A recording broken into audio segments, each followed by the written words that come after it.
All right, it looks like we're just trucking along here. Okay, so next up is the windows. All right, so your windows again are the boxes here on your right hand side of the Photoshop screen. So by default, and again, this should be the default, but if yours looks a little bit different, don't worry, it can be completely customized, and I'll try to help you get it back to the way that mine is. So I'm going to go over which of the default windows are already open for you, and then we'll go from there. So you'll find that you'll use specific windows all the time, and then you'll never use a lot of other windows. And these default windows aren't necessarily the ones that you will use most often. Photoshop has these presets for you, which I'll dive into more, called Workspace. And say you're a photographer, and maybe you'd want to check the photography workspace.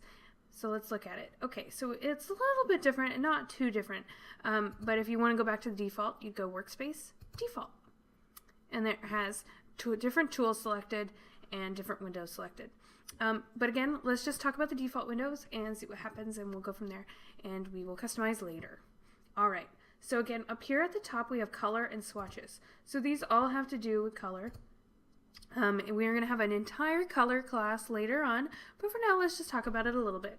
Again, as I mentioned, RGB goes along with designing for the web and designing for screens. If I was designing for print and I selected CMYK color whenever I first created my document, this would say CMYK here, but since I selected RGB, it says RGB.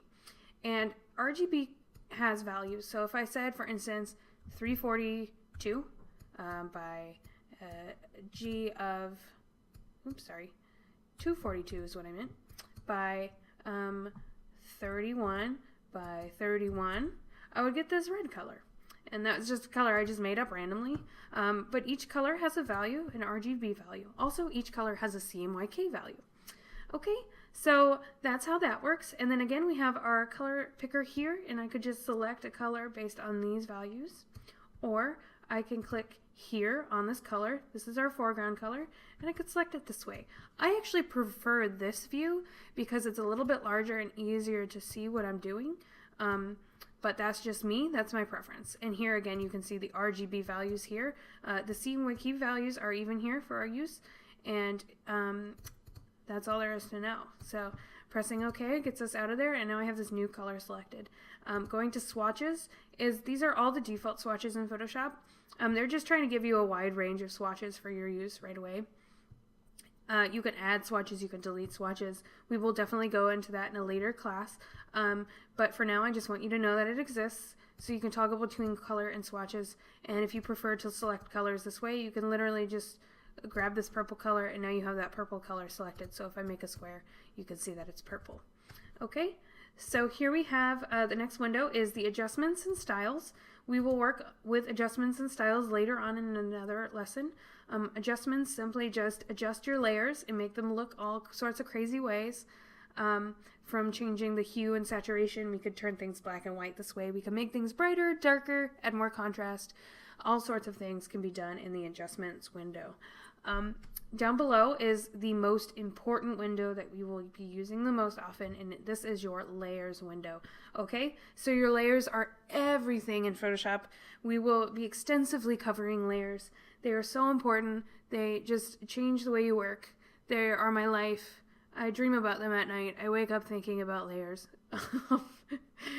And they're just such an amazing thing in Photoshop that you definitely will need to know about. So this is your layers window. It is exceptionally important. It has a lot of doodads inside of it, a lot of things that it does. You won't need to know them all. I don't know them all, and I'm a Photoshop expert. You won't need to know them all. I don't need to know them all. You can pick and choose your battles, decide what you need to know, decide what you don't. I will show you the things that I use the most often with layers. Again, as I just showed you, each of the windows have this little menu here in which there are so many more options. So if I click here on color, look at all of these color presets. So if you're into Pantone colors, which is designing for print mostly, you can see Pantone presets here. You can load swatches. You can reset your swatches back to the default state, which is what we were at anyway. And then also, the thing to know about windows is that you can pull them out from one another and you can move them around. So I could pull this layer out, I could pull the layers window out, and then I can rearrange them.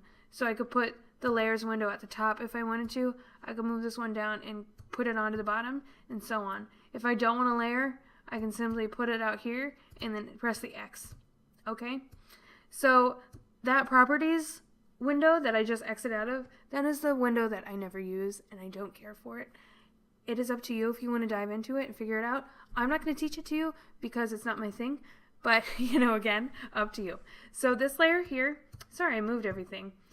I can reset this back to the default. So if I go to up here, remember how I showed you window, workspace, and then essentials? Okay, so you also have them here. It's so handy that it's right here. So I'm going to do reset essentials, and it's putting everything back to the way it was. Because I don't actually want it rearranged like I had it. That's no fun. Okay, so let's go up here to history.